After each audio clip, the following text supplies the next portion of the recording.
Well, we were expecting a busy week with the EFL Championship managerial merry-go-round spinning at great velocity, and it looks like Rob Edwards has got himself a ride for the 25-26 season up at Middlesbrough. Edwards, TalkSport and Sky are reporting, has agreed terms to become the next manager at Middlesbrough. Straight away, you know the deal. Get in the comments. Let me know your thoughts. Is Rob Edwards the right fit for Boro? If you think he's not, who would be the right fit for Middlesbrough? We're expecting this all to go through in the immediate future. How long's a piece of string? Sounds as though there's compensation stuff to be sorted out with Luton Town, where Edwards obviously was last season. We will get into that, don't you worry. But looks like I's and T's dotted and crossed in whatever order that requires to get Rob Edwards up into the Boro hot seat. So, should we talk about Boro first or should we talk about Edwards? Let's talk about Edwards first, because this was a kind of managerial run that was, up until very recently, going absolutely perfectly, wasn't it? Edwards down at Forest Green. And I say this with all the love in the world and respect, but to get Forest Green into League One, when you consider history, size and stature and some of the clubs that we've seen in League One, was a great achievement from Edwards. Innovative 3-5-2, very different than what he did at Luton. Again, we'll get on to that, but he did a brilliant job at Forest Green. I think the only blot on the copybook, some people thought he was a little bit quickly out of there. And I know the Forest Green owner has a certain reputation for dramatisation of, well, everything. But, you know, sometimes there's no smoke without fire. Maybe there is. I don't know. There was a bit of a thought that Edwards got out of dodge pretty quickly. And as tends to happen with a massively overperforming club at the peak of their historical powers, that team got decimated pretty quickly, and Forest Green were not long for League One, let's just say. And Rob Edwards was not long at Watford, which was his next job. Now, they would have been year one parachute, wouldn't they, at that point? So it was a hell of a good job if you remove the Pozzos from the equation in that. And that was the summer. I remember I actually saw a couple of Rob Edwards games at Watford, and he had, who did he have to start with? João Pedro, Ismail Assar. Who else was there who was really good? Emmanuel Dennis, he went pretty quickly. But yeah, the tail end, obviously that squad is not together anymore. We're a few years down the line, now a couple of years down the line at least. But it was very short, wasn't it? Edwards at Watford. I don't know the exact number of games, but he was in and out like nobody's business. Everybody seemed to kind of think at the time that the Pozzos kind of thought that they'd made a mistake. But the problem with the Watford owners is they've done this so many times that they never get the benefit of the doubt for anything they do. And this one came to bite them on the backside in the biggest way, because Rob Edwards goes out of Watford. Nathan Jones has gone out of Luton to Southampton, wasn't it? And Rob Edwards goes from one rival to the other. And not only does he go there, but he immediately gets Luton promoted up into the Premier League. And that is the special sauce, isn't it, that every championship owner loves. They love to hire a manager with a championship promotion on his CV. And it was all of a sudden, look at this guy. He's got Forest Green up. He didn't survive at Watford, but no one survives at Watford. We'll give him a pass. Then he goes straight to Luton and gets them promoted. Shall we do some mitigating factors? Well, let's give Rob Edwards some praise first. That's incredible, isn't it? Just firing out promotions early on in his career. I think the doors did open up that particular season, and Middlesbrough fans will know all about this because they were in the playoffs, weren't they, up against Coventry? Luton were in there against Sunderland, and we had this idea that Norwich and Watford, the club that Edwards was at the kind of heavily backed parachute teams, kind of messed it all up, and the middle order didn't perform, and we had no West Brom in there, for example. Maybe Boro were favourites in terms of stature in the playoffs. They lost to Coventry. Obviously, Luton got through against Sunderland, but it was the idea that we had Sunderland, big club, but had been in League One recently. Luton and Coventry have been in League Two in not recent times. So it did feel like an open door season, and Luton took the honours on extra time, penalties, sudden death. Darbo shoots that one over the crossbar. Luton are up, and some would say Edwards was in the right place at the right time to capitalise on, frankly, some really good work by Nathan Jones, building that team that, when he came back to Luton, that survived, stabilised, playoff defeat, playoff victory. They were trending in that direction, always with a low budget. Some who would be kinder to Rob Edwards would say, very much like Arne Slot did at Liverpool this season, that sometimes when you go into a club that has kind of objectively been functioning quite well, and in Luton's case, very much trending upwards, the smartest thing you can do is ride out what's there and make your changes gradually. And we did not see Forest Green football at Luton. We saw the more kind of direct, aggressive stuff. I was at the playoff semi-final where Sunderland were without a couple of centre-backs and Luton beat them up, didn't they? They powered their way in at Wembley. And you know me, I don't sneer at a bit of direct football. I love it. But maybe Rob Edwards has shown that he can manage in a myriad, well, certainly two, different ways in terms of what he did at Forest Green and at Luton. And in the same way we give managers who get sacked after a cup of tea at Watford a pass, right now we give promoted managers a pass if they struggle in the Premier League with the 17. And Luton are a particular case in terms of their size, scale, the salaries they were paying, what they elected to do in terms of recruitment at Premier League level made it very, very tricky for them to survive. They didn't give it a bad go, did they? I know at the moment you look at promoted teams and whoever finishes 18th, you say, oh, nicest guy in jail, isn't it? You know, it's, well, best of a bad job. Sometimes you think maybe in Luton's case that was the best they could have hoped for. Big gap obviously between, and that's exacerbated this past season, hasn't it? Now here comes the problem with Rob Edwards, because if it had been perfect in terms of promoted at Forest Green and promoted at Luton and a pass for Watford and a pass for the Premier League, it all fell apart last season. It really, really all fell apart. And this is where we get to the big question with Rob Edwards is he going to be able to tune back in to Forest Green Rob Edwards and Luton Championship Part 1 Rob Edwards? Or was some damage done last season, because it was dreadful, wasn't it, at Luton? And it's been confusing a lot of people how a Year 1 parachute team could be relegated from the Championship. Pretty much unprecedented, isn't it? I know it happened to Sunderland. I know people will raise Wolves.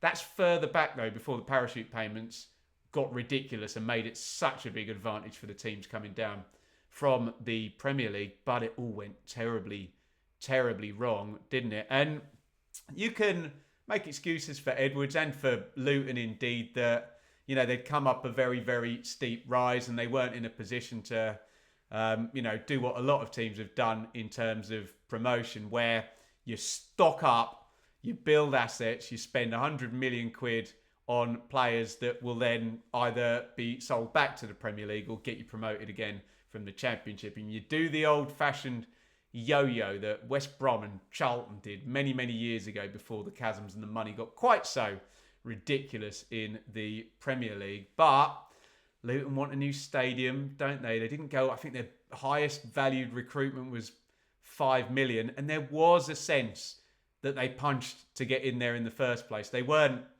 like a Brentford or a Brighton, who were often lauded as the example. They were knocking on the door year after year, building assets, building quality, losing in the playoffs. Yes, I acknowledge Luton did lose in the playoffs, but it was very much with a, bottom 6 budget in terms of the Championship and in terms of building financially something that's a top 23 team. Hate the term, but it is what it is nowadays in English football, as opposed to something akin to just the rest of the Championship. And one of my mottos here on the channel is, in football, a sharp rise is often followed by a sharp fall. And that happened in the worst way to Luton. And looking back at it, I remember doing an early watch along, Luton and QPR, and it was like, this is all going wrong. Everything is going wrong here for Rob. And we joke about Handsome Rob and the Housewives' favourite, and video of interviews of him going viral from Luton in the Premier League. But he looked like, I don't want to misuse the term, he looked like depressed Rob. He looked tired, he looked worn out, he looked unwell. And Sam and I were discussing on the Championship Check-In podcast of, is everything right here? He doesn't look like the effervescent, character that had been so successful in his career before. Weight of the world on his shoulders. And I think everyone would admit, get in the comments, Luton fans, this went on way, way too long. And Middlesbrough fans had a front row seat for when most people thought this is all done. I think it was 5-0, 5-1, was it? Luton going up to Middlesbrough, and they just had every sign of a team that was struggling and needed something new. I've seen it before, watching my team, where you think they start the game all right, they're doing okay, they concede a goal, confidence just collapse, get hammered week after week after week. And someone fact-checked me. I think Rob Edwards was at Luton for like another couple of months, and certainly a lot of games after that mauling at Middlesbrough, when it looked like he'd handed in his resignation, didn't it, in the post-match? So it works both ways. And they cut ties in the end in the new year, and it was too late, and Matt Bloomfield couldn't turn it round. And you can argue that the weirdness of the Championship table at the moment, where the top four gets loads of points, the playoff teams don't appear to, and we get a rising tide at the bottom, which meant high points totals and good runs for the likes of Oxford and Portsmouth. Stoke had a little surge, didn't they? Derby had a massive surge. And who got caught by the high tide? Luton, who Rob Edwards was sacked from. And as I say, it works both ways. Could Edwards have resigned? Is it his responsibility? I don't know, when you're under contract, and we're paying off that contract now, apparently, and it looks like Middlesbrough are going to be half responsible for paying off that contract if the compensation works indeed simplistically in that manner. But yeah, it went on too long for both parties, for Luton and for Rob Edwards. And here we are with Edwards going in at Middlesbrough, and Steve Gibson very much gambling on the fact that 3, 4, 5, whatever it is, horrible months at Luton does not make Rob Edwards a bad manager. And that Rob Edwards is really good at managing football teams on the evidence of Forest Green, Luton Championship, to a certain extent Luton Premier League. Some are going to argue in the comments, oh no, momentum, chutzpah, charisma is all, based on managers trending up, and can they get themselves going again, however old and young they are? And people will argue that Rob Edwards will be damaged by what happened at Luton last year. I hope he's not. You kind of hope, as from one human being to the other, that people can recover from a setback. And I would imagine that Rob Edwards has been sat in front of Steve Gibson in an interview process and has that zing and that chutzpah and that charisma and that smile back, and looks like he's ready to lead a full squad of elite level football players playing at Championship level once again. He's sold it to Steve Gibson. Now he's got to solve it to sell it to the players. And if he does that, the rest of us are going to be buying in. But I can see the razor here. Some people are going to doubt that he can do this, and some people are going to say, give him a chance. There's more evidence of good than bad in the past, but does the bad from last season damage all the good? And the bad is the last thing we saw. Middlesbrough finished 10th last season, but as I've described, it was a weird championship table. It's been the same the last couple of seasons, hasn't it? With tons of points going in the top four and a rising tide at the bottom, and a bit of a low standard to get in the playoffs. And frankly, I think if my maths is correct and my memory's correct, and neither are very reliable, you'll know if you watch the channel, I think they could have got in there on the last day, couldn't they? If they'd won at Coventry and a couple of other results had gone in Borough's favour. But they're just a bit flaky last season, Boro, and disappointing for Michael Carrick, who I liked as a player, and I loved the first, 2/3 of a season that he did at Boro. And I've just got the squad in front of me, and yes, some of these guys may be sold, but I don't know, in terms of assets in there, I mean, particularly in central midfield, Hackney and Morris, very, very good indeed. I think Vandenberg is a youngster coming through at the back there.